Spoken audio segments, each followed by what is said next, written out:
সকাল 7টা নাফ নদীর কোল ঘেঁষে নিভৃত এক পল্লী নামার খাল। নাফ নদী পেরিয়ে এই গ্রামে আশ্রয় নিচ্ছেন মিয়ানমারের নির্যাতিত রোহিঙ্গারা। তাদেরই একজন সদ্য নবজাতকের জন্ম দেয়া এই মা। মিয়ানমার থেকে পালিয়ে নাফ নদী পাড়ি দেওয়ার সময় তীব্র শীতের রাতে নৌকাতেই জন্ম হয়েছে এই নবজাতকের।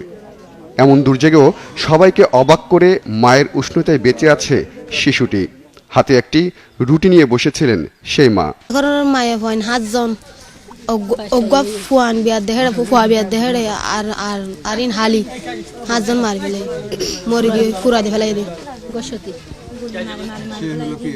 পেটে বাচ্চা ছিল। তার সাথে আসা সবার একটাই কথা, অমানবিক নির্যাতনের মুখে ভাগ্যই তাদের নাফ নদী দিয়ে ভাসিয়ে এনেছে।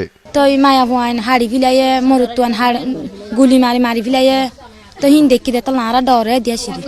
সকাল 7:30টা নাফ নদী তীরের দিগন্তজোড়া বিল পেরিয়ে দলে দলে মানুষ আসছে। তাদের চোখে মুখে আতঙ্ক, এমনকি ক্যামেরা দেখেও তারা ভয় পাচ্ছিলেন। অভয় দিতেই ডুকরে কেঁদে উঠলেন নির্যাতিত নারীরা।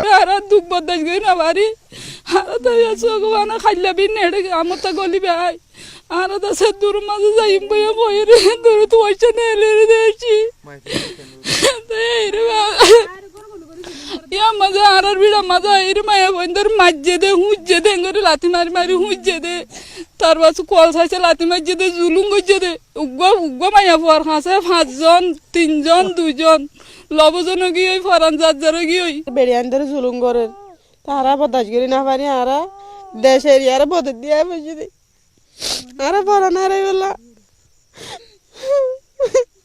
আর ভাই অনেককাল জুলুম ভাই অনেককাল মারি ফেলে তো ফুরাই দি ফেলে আর দুয়ার ফুরাই দি ফেলাই। সদ্য সীমান্ত পেরিয়ে মিনাবাজারে এসে উঠেছেন মিয়ানমারের 2টি ইউনিয়নের 2 জন জনপ্রতিনিধি। জানালেন এ পর্যন্ত অন্তত লাখখানিক রোহিঙ্গা বাংলাদেশে আশ্রয় নিয়েছেন। অপেক্ষায় আরো কয়েক লাখ মানুষ হবে আসছে। 1 লাখ হবে।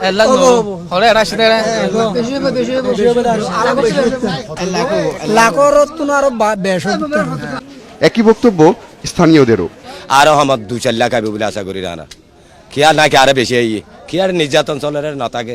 হঠাৎ আসা রোহিঙ্গা জনগোষ্ঠীর এই ঢল নিয়ে দোটানায় পড়েছেন টেকনাফের মানুষ। তাদের আশ্রয় দেবেন নাকি দূরে ঠেলবেন তা স্পষ্ট নয় কারো কাছেই।